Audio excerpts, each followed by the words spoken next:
Саламатсыздарбы урматтуу интернет сүйүүчүлөрү. Бүгүнкү көрсөтүүбүздө дагы бир каарманыбыздын өмүр баянын баяндап беребиз. Кеп кеңешиңиздер болсо, биздин каналга жазып калтырсаңыздар болот. Кыздар акчаны ээрчип алыс кетпегиле. Көп нерсе өтүп кетет деп ойлойбуз. Убакыт дарылайт деп күтөбүз. Тилекке каршы айрым көңүл дарттары өмүр бою жан дүйнө тынчтыгын буза берет. Нурайдын бизге жиберген катында дал ошондой айыкпас көңүл дарды баяндалыптыр. Менин атым Нурай. Жашым 32-де. Апамдын жалгыз кызымын. Мен ар бир күнүмдү, өмүрүмдү өзүмдү үй бүлөмө арнап койгом.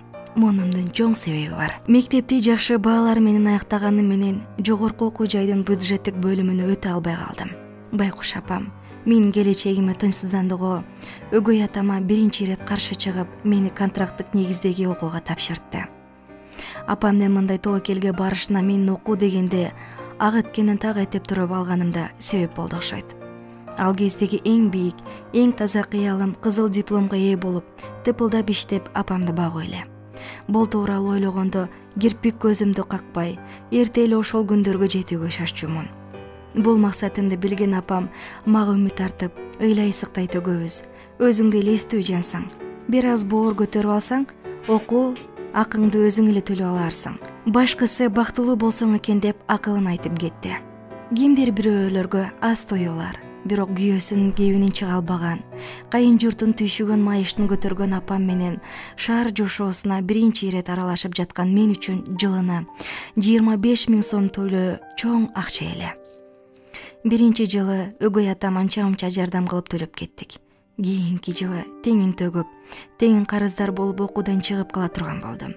Ошол маалда биздин окуу жайды аяктап жаткан эже чет жерде иштегенин кетип жатканын айтып калды. Андан чет жактан көп акча таап бутка туруу мүмкүн экенин уккандан баштап менде жаңы ойлор пайда боло баштады. Аңгыча окуу акысын төлөөгө берилген мөөнөт бүтүп, жайкы сессияга катыша албай калдым.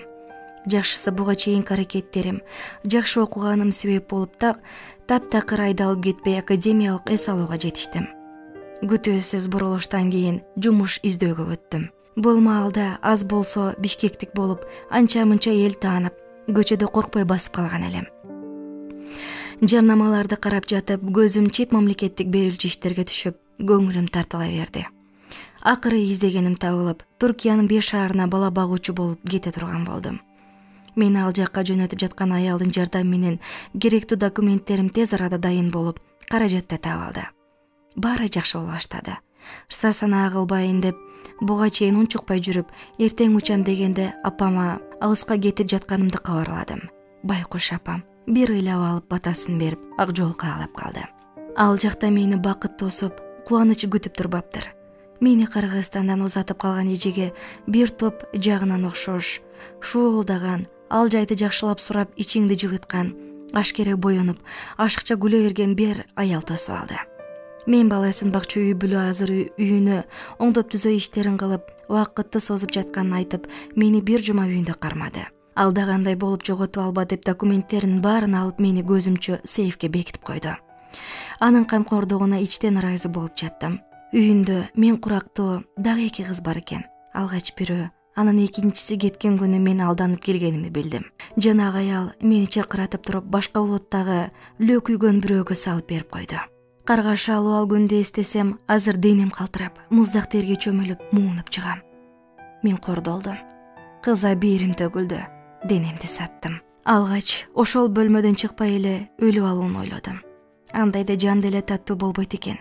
Бир гана апамды кыйбай койдум. Ансыз да чекеси жылыбай келген байкушумду кууратпайын дедим. Анан тиги аял оозу мурду кыйшабай туруп, мындан ары денемди сатып иштей турганымды, эч кимге, эч кандай бала багуучу керек эместигин айтты. Каршы айткан алгачкы сөзүмдө эле алаканы жаагым ойноп кетти. Анан бул иште дайыма иштеп кетпесем да, Кыргызстандагы өнөктөш экөөнүн менин документтериме, жол киреме короткон акчаларын төлөп бермейинче иштей турганымды айтып жарга такады. Документтерим толук анын колунда. Жанымда сокур тыйыным жок. Атам тааныбаган чоочун жер, чоочун эл. Анын айтканын кылуудан башка аргам жок калды. Ошол күндөн баштап адам эмес эле жанды куурчакка айландым. Жанагы аял мени жашынакай кылып кийинтет, тезден ден соолугун текшерет, салондорго алып барып сулуулайт, анан кечинде кимдир бирөөнүн койнуна салып берет. А менин жалгыз ойлогонум бир айласын таап бул азаптан кутулуу. Эмне кылсам дагы өз жериме качып кетүү. Ал эми менин тагдырым менен ойногондордон өч алууну ойлогонумда жырткычка айланып кете жаздап жүрдүм. Ар бир кардарды тейлегенден кийин мага тиешелүү акчаны колума карматат. Канчасын ал, канчасын мен алып жатканымда эле кызыккан жокмун. Бирок акча керек болгон үчүн аргасынан арам да болсо аны алып чогултуп жүрдүм.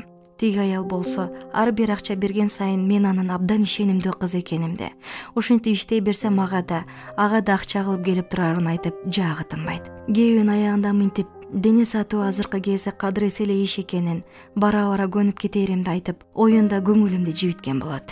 Калп айтпайын, жарым жылга жетпей жакшы акча чогултуп алдым. Биз чоң үйдүн бир тарабында жашап, бир тарабында кардарларды тейлөөчүбүз. Сыртынан анын сойкулкана экени эч ким байкачу эмес. Босогодон баштап төргө чейин 2-3 эңгезердей жигиттер кароолдо турушат.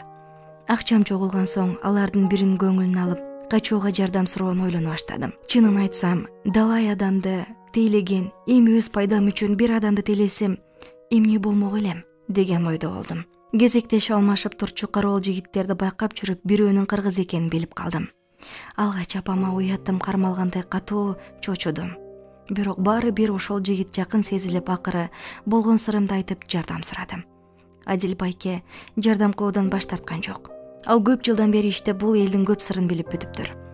Мени качыруу үчүн тымызын аракет кылып жүрүп, 3 ай дегенде мени Кыргызстанга учуруп жиберди. Ал жака алданып сатылып кеткен далай кыздарга салыштырмалуу менин бактым тоодо экен.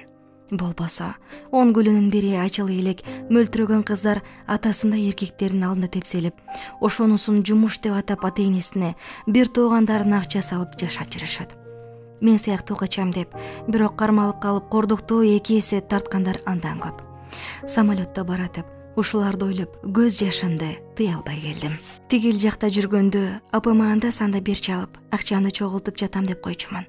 Апам деле мени аядыбы, акча сал дечү эмес. Келгенимди дароо билдирген жокмун. Анткени андай абалда эмес элем. Апамды көрсөм боркурап ыйлап баарын айтып салчуудаймын. Айтпасам да, ал көздөрүмдөн баарын окуп коймок. Бир ай мекениме келгениме, 1 жылдык тозоктон кутулганыма ишенип ишене албай курбумдун батирине жата бердим. Өткөнүмдү, келечегимди ойлондум. Менде апамдын сырга бектиги, чыдамкайлыгы, токтоолугу бар. Ушул сапаттар менен белимди бекем бууп, баарын жаңыдан баштоого багыт ала баштадым. Биринчи эле кадамымда окууга кол шилтедим. Ошол окуунун акысы болбогондо жашоомдо бул кара так пайда болбойт беле деп азыр деле кей берем. Анан кафелердин бирине официант болуп кирип алдым. Жумушумдан башка эч нерсени ойлобой 2 ай жанталашып иштедим. Бул арада апама базарлык кылчу акча чогулттум. Анан гана алыстан келген киши болуп апама учурашып келдим. Албетте, ачык айтпасам да Туркия ал жактагы адамдар менин жашоого болгон көз карашымды өзгөрткөнүн. Ошол себептен эми окубай, ушул карапайым эле иште иштеп жүрө берүүнү чечкенимди айттым. Апам үчүн бул кабарым жагымсыз болду. Бирок анчайын деле каршы чыккан жок. Официанттык жумушта 4 жыл иштедим. Тажрыйбалуу болуп улам чоң кафеге, андан ресторанга которулуп жүрүп отуруп, бир чайкананын администратору болууга жетиштим. Баарын жыйыштырып салып, бир билгеним жумуш болуп, иштеп жүрүп бактымды да ушул иштен таптым. Биздин чайкананын дайыма кардары мага ашык болуп калганын айтып, сезимин билдирди.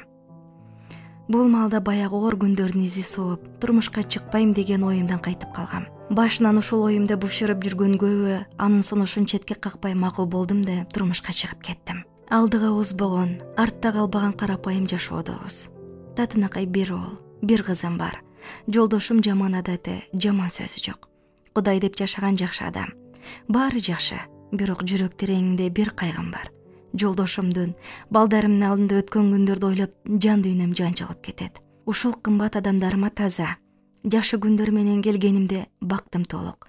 Телегейим тегиз болбойт беле деп көңүлүм ооруйт. Бир алдында эч нерсе унутулбайт турбайбы? Андан бери 10 жылдай убакыт өтсө да, ал күндөрдү таптакыр унутуп сала албай койдум. Бул сырым өзү менен кетсе болмок. Ушуга чейин чыдаган жаным эми да чыдап ооз ачпай коймокмун. Бирок ошол кездеги менин тагдырым алдануу, сатылуу бүгүнкү күндө ондогон кыздардын тагдырына кайталанып жатканы мени кат жазууга аргасыз кылды. Кыздар эч убакта акча табуу үчүн башка жерге чыгууну ойлонбогула. Билесиңерби, мен официант болуп иштеп акымды алган сайын башында эле ошентип иштесем болмок экен го. Өзүбүздөн эле шаардан иштеп жан бакса болот экен го деп ойлоп, өкүнүчтөн ыйлагым келчү.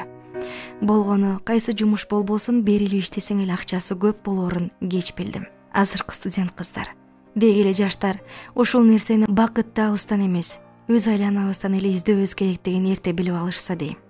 Баарыңардан суранам, акчаны ээрчип алыс кетпегиле. Сиздерди терең урматтоо менен Нурайым.